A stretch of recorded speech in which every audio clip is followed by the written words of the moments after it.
За сайн байцгаана уу. Шинэ 7 хоногийн минь төргөө. За өнгөрсөн 7 хоногийн хамгийн сүүлийн өдрийн гал гарсан үзүүлэлт бол Монгол анхны ерөнхийлөгчийн мэдээлэл байлаа. За энэ хүн маань бол бодлон хүүгийн шийдвэр гаргадаг. Монгол анхны бодлон хүү бол 10% байж байгаад 12% болж өсгсөн байна. За энэ үзүүлэлтийг харахад бол хамгийн дээдэлтэй бол 16.7% бол 17-нд хүрч ирсэн юм. Түүнээс хойш ковид үеэр буураад 6% руу ороод тэгээд 6%-аас дээш 13% төрсэн байсан нь энэ 7 хоногийн өнгөрсөн 7 хоногийн сүүлийн мэдээллээр 13% болж өссөн ийм мэдээллийг хийсэн байна уу. За тэгээд энэний хийсэн мэдээллийн гол шалтгаан болохоор ер нь бол бодлон хүүг өөрчлөлтийн хамгийн том гол шалтгаан бол мэдээж инфляц байдаг. Тэгэхээр Монгол улсад бол инфляц бол өснө гэдэг зүйлийг ярьж. За яг одоогийн байдлаар Монгол улсад бол 9.6%-тай инфляц байна.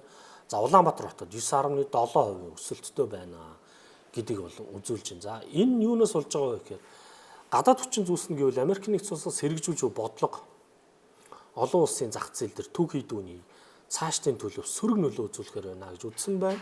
За хоёр дахь нь болохоор хятадын хөлөөлт хөрөнгийн салбарын уналт үргэлжиж гангийн ярилт санги байгаа нүүрс төмрийн хөдрийн үнийг бууруулах шалтгаан болно. За тэгээ юуны үнийг харъя л да хэвлээ. Нүүрсний үнийг тий. За коксчих нүүрсний үн $103 байж байна. Тэгэхээр энэ үн бол ер нь тасралтгүй буурж байгаа л да.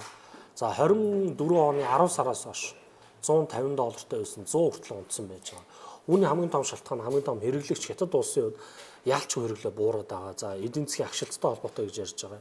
Нөгөө талдаа энэ өнгөрсөн 7 хоногт бол Ши Жинпинг томоохон мэдээлэл хийсэн нь гангийн олборлолтыг бууруулна.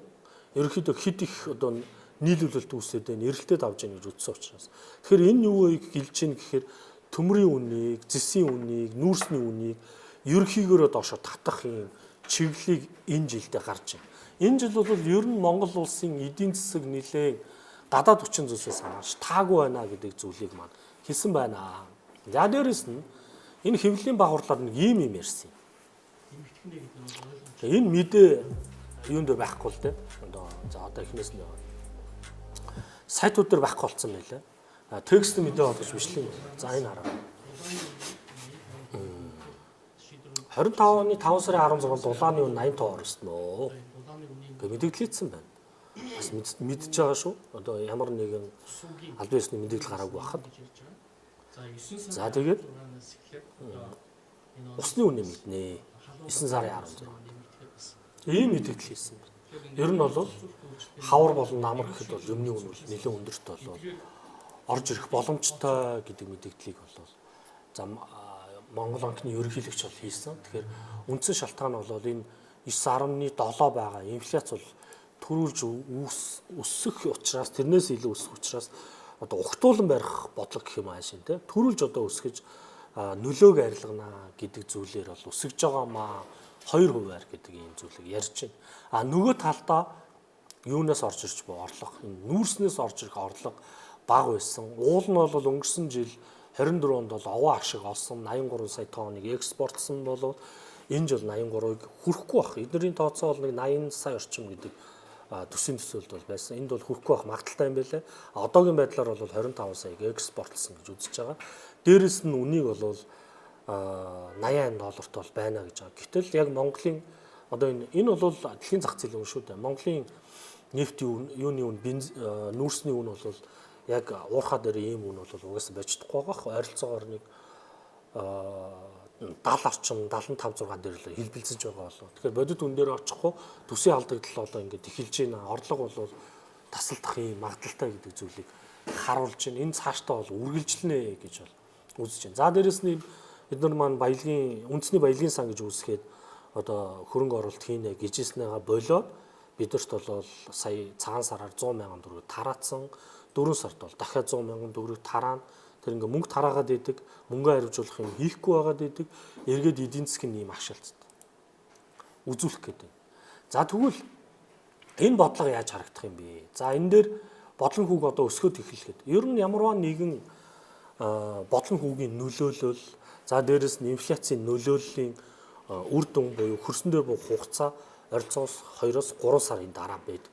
Тэгэхээр бидний халаас нь мэдрэгдэх хугацаа 5 сараас 6 сар за наадам өнгөрөөд ер нь яг 9 сараас ажил эхлээд хичээл сурвал ихсгэд бол нэлээд хүн тусаж орж ирэх ийм магадлал бол харагдаж байгаа. За хамаарлын нар.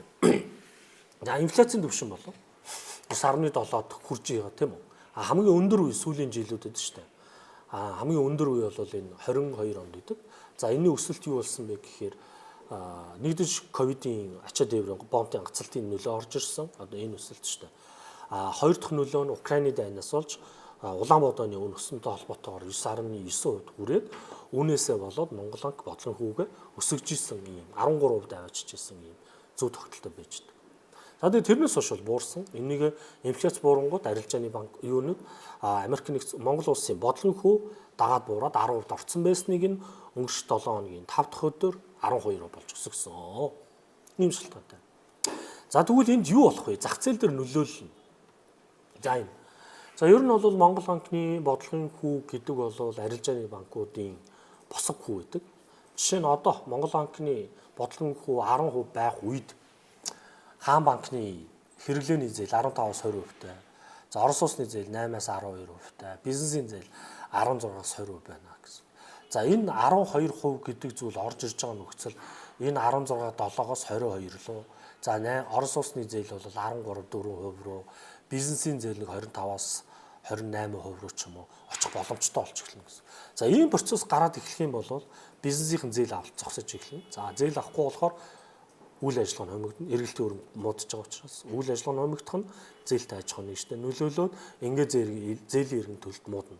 За зээлийн эргэн төлөлт муудаж байгааг бид нар яаж харах вэ гэхээр банкудаа зээл зогсоож эхэлнэ. Бизнесийн зээл хамгийн их зогсно. За тэгээд Орос улсны зээл дараа нь хэрэглээний зээлийг зогсоогоор эцсийн дүндээ цалингийн зээл, тэтгэврийн зээл хоёрыг л үлдээнэ гэсэн. Энэ процесс руу орлоо гэвэл Монгол ер нь нэлээд бүсэж хангалах янз руугаа орцсон буюу хатуу орлогоор шилжсэн байна гэж орж үзээд зах зээл дээр эргэлдэх мөнгө буурна гэсэн. За бид нар энийг сошиал дээр яаж мэдрэх вэ гэхээр байшин зарын, машин зарын ямар нэг юм зархад бартахгүй гэдэг иймэрхүү комментор энэ тайлбарлагдаж болно гэсэн. За ийм зүйл бол Монголд бол үүсгэж байна. Энэ биднэрт хаврын сүлээр намрын ихээр бол мэдрэгдэж байна. За тэгвэл дэлхийн зах зээл дээр аваад үзье. За Америк нэгдсэн улсын бодлогын хүүгийн асуудал. Америк нэгдсэн улсын бодлогын хүү тэгвэл зах зээл яаж нөлөөлдөг юм бэ? За Америк нэгдсэн улсын инфляцаас хамаардаг. За энэ 7 хоногийн 3 дахь өдөр Америк нэгдсэн улсын инфляцийн мэдээ орж ирэх чинь. За энэ Core CPI гэж байдаг. За энэ болохоор хүнсний бараанаас бусад бараг тооцдог инфляц. За энэ бол гол инфляц байж байдаг. За тэгээд жилийн инфляц нь за одоогор бол 2.9 3% гэж үзэж байгаа. Тэгэхээр ер нь таргет бол 3% руу байна гэж үзэж байгаа. Тэгэхээр энэ бол яг зорилт төвшин бол 2% байдаг. Тэгээд тэрэндээ бол ойртсон гэж байгаа. За одоо энэ үзүүлэлтийг харъя л да. 2020 онд бол инфляц бол 2% бол байсан. Гэтэл ковидын үеэс болж бол Америкийн засгийн газар QE хөтөлбөр буюу бонд худалдаа авах хөтөлбөр гэдэг нэг хүнд $2,000, дараа нь $700, за Жо Байдений засгийн газрын үед $800, $1,400 бол тарааж исэн. Тэгээ энэ бүх мөнгө бол маш их хэмжээний мөнгийг нийлүүлснээс болж бол инфляцийг бол хөөргөцсөн. За одоо энэ өсөлт үүссэн шалтгаан хамгийн дээдэлтэй инфляц нь 8% руу 2022 онд орсон.